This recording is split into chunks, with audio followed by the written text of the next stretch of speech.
के रूप में कहा था।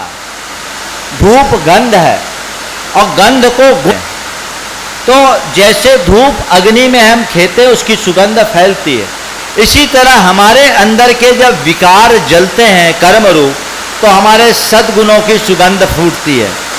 तो हे भगवान, गुणों की गंध मुझे पता नहीं, हमने तो जो शास्त्र गंध के रूप में जाना और माना, वो मेरे पास ये सुगंधित धूप है।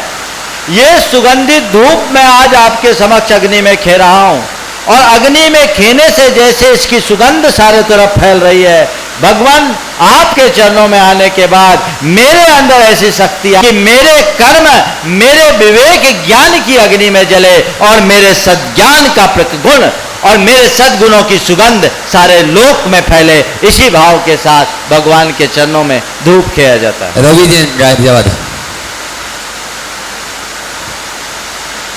नमस्ते महाराज जी, नमस्ते महाराज जी। मेरा प्रश्न है, ऊपर ऊपर के इंद्रियों के सभी वैभव बढ़ते चले जाते हैं, फिर भी सौधर्म इंद्र का ही पंचकल्याण में क्यों प्रमुखता मिलती है? देखो, सौधर्म इंद्र स्वर्ग का सीईओ है। आप लोग कारपोरेट सेक्टर को जानते होंगे। कारपोरेट में टॉप पर कौन रहता है? डायरेक्टर और उससे ऊपर प्रेसिडेंट, यही होता है ना। लेकिन काम कौन करता है? काम कौन करता है? सीईओ।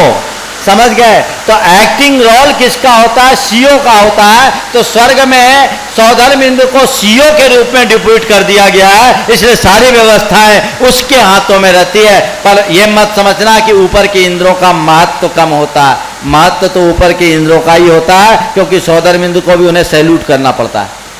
समझ गए?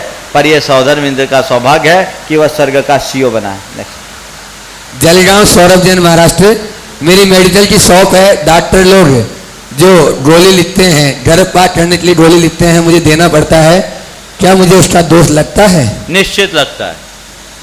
यदि आप मेडिकल व्यवसाय से जुड़े हैं तो गर्भपात, गर्भ निरोधक गोलियों को मत बेचें।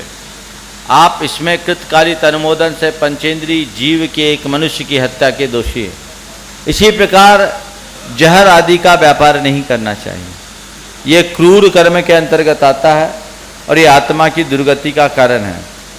इस तरह की औषधियाँ न बेचें। और जो डॉक्टर हैं उनसे भी मैं कहता हूँ ऐसी सलाह ही मत, वो पाप के अनुमोदक मत बने।